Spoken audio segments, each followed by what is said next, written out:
राव स्वामी जी, यह साखी बड़े महाराज जी के समय की है। उस वक्त संगत इतनी ज्यादा नहीं हुआ करती थी।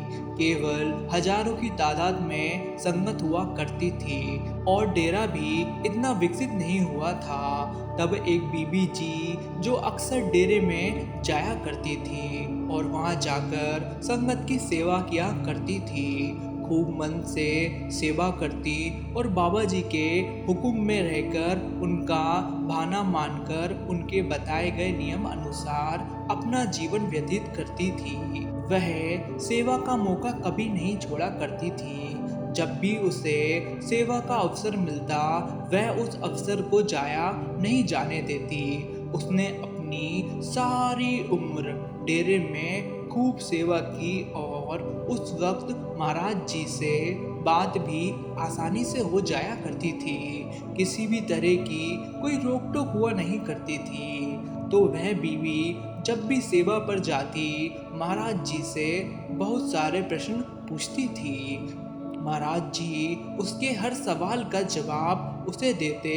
तो ऐसे ही उस बीवी का जब अंतिम समय आया तो महाराज जी 2 दिन पहले उसके सपने में आकर उसे कहते हैं कि काको तैयार हो जा, तुझे ठीक 2 दिन बाद ले जाऊंगा। वह एकदम से जाग गई और खिलखिला के हंस पड़ी। लेकिन उसके मन में एक दुविधा थी कि मैंने तो अपनी सारी उम्र में सेवा सत्संग यह सब किया है, मेरे से भजन बंदगी इतनी ज्यादा नहीं हुई, तो क्या मैं सच में सचखंड की भागीदार हूँ या भी नहीं। तो उसने यह प्रश्न भी महाराज जी से पूछ लिया।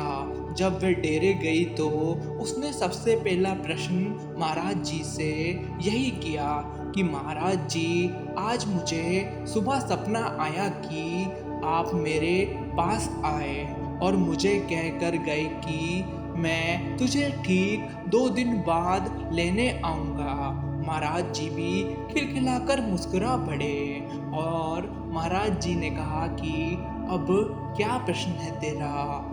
फिर उस बीवी ने कहा कि महाराज जी मेरे से तो सेवा ही संगत की हुई है, भजन बंदगी तो मेरे से हुई नहीं, तो क्या मैं सचखंड की भागीदार हूँ भी या नहीं। तो यह सुनकर महाराज जी भी मुस्कुरा पड़े। महाराज जी ने कहा काको जो मेरी संगत की सेवा करता है उसे तो मैं हर हाल में सचखंड लेकर जाऊंगा ही, फिर चाहे जो हो जाए। उससे भजन सिमरन करवाना भी मैं जानता हूँ। तू आज घर जाकर भजन में बैठ जाना, तेरे सारे सवालों के जवाब तुझे उसी में मिल जाएंगे। तो उस बीबी ने महाराज जी का यह हुक्म माना और जब वह घर गई तो उसने अपने घर वालों को सभी को बोल दिया कि आज के दिन मुझे कोई परेशान ना करे, मैं आज किसी से बात नहीं करूंगी, आज कोई भी मेरे कमरे में नहीं आएगा। तो वह भी अपने कमरे में ताला लगाकर अंदर बैठ गई।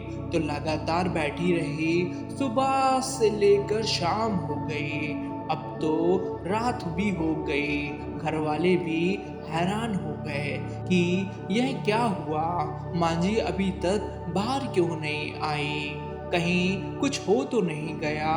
उन्हें भी डर लगने लगा, लेकिन वह भी क्या कर सकते थे, क्योंकि मांझी ने बोला था कि मुझे कोई परेशान ना करे और ना ही मेरे कमरे में कोई आए।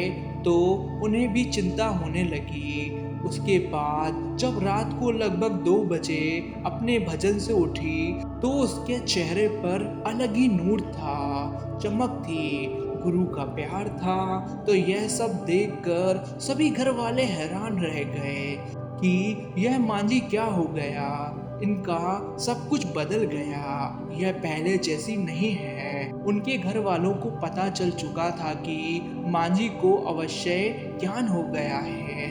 तो अगले दिन वह बीवी सीधे महाराज जी के पास गई तो महाराज जी खिलखिला के हंस पड़े। लेकिन उस बीवी ने बाबा जी से कहा कि महाराज जी, आपने तो कहा था कि आप मुझे लेने आओगे, फिर आप आए क्यों नहीं?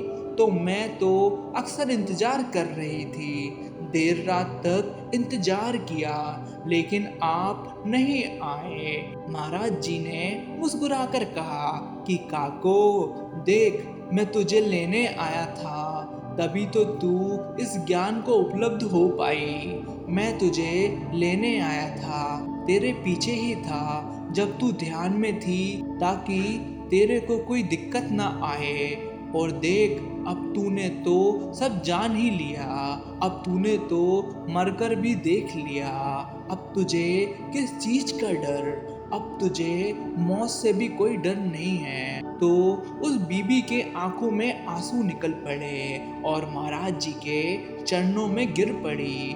तो वहां बैठी सारी संगत की आंखों में आंसू आ गए। महाराज जी ने उस समय वहां पर मौजूद संगत को यही कहा कि भाई, मैं तुमसे यही कहता हूँ कि जीते जी मर कर देख लो, जीते जी जो करना है कर लो, बाद में कुछ होने वाला नहीं। मौत के बाद सब कुछ खत्म हो जाता है।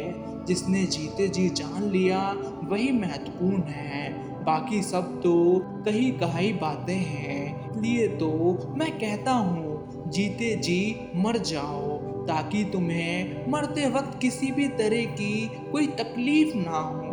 क्योंकि जब कोई भी मरता है तो उसे तकलीफ होती है, क्योंकि उसने जीते जी मरकर नहीं देखा। तो रूह जब पैरों के तलों से ऊपर उठती है तो बहुत तकलीफ होती है। मैं इस अनुभव से बहुत अच्छी तरह से जानकार हूँ, इसलिए तो मैं तुम्हें कहता हूँ कि भजन बंदगी करो।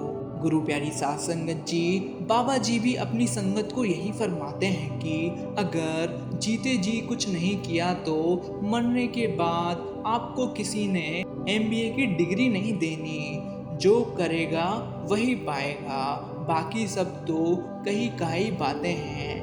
लेकिन हम तो पढ़ी पढ़ाई बातों में आ जाते हैं और कहने लग जाते हैं कि हम में से किसी परिवार के एक सदस्य को भजन बंदगी पर लगा देते हैं, बाकी सब अपना काम करते हैं। तो भाई, जो करेगा वही पाएगा, जो नहीं करेगा वह यही गोते खाता रहेगा। जैसे कि बाबा जी ने अपने हाल ही के सत्संग में फरमाया कि भाई, जितनी मर्जी सेवा कर लो, जितनी मर्जी सत्संग सुन लो, कुछ नहीं होने वाला। जो कुछ भी आपको मिलेगा आपकी भजन बंदगी के जरिए मिलेगा। जो भी आपको मिलेगा आपकी करनी का मिलेगा। और यहाँ पर आपने उदाहरण देके, जैसे कि एक छोटा बच्चा वह अपने मास्टर की बहुत इज्जत करता है, वो सुबह जाकर उनके पैर छूता है, लेकिन वह पढ़ाई नहीं करता, तो क्या फायदा? हमारी हालत भी ऐसी ही है। इसलिए हमें करनी में लगना है और हमें जो कुछ भी मिलेगा अपने अंदर से ही मिलेगा। अंत में आप जी ने यही फरमाया कि हमें उसकी भक्ति में लगना है, अपने बर्तन को साफ रखना है और उसके भाने में रहकर, उसके हुक्म में रहकर उसकी भक्ति करनी है। राधा स्वामी जी।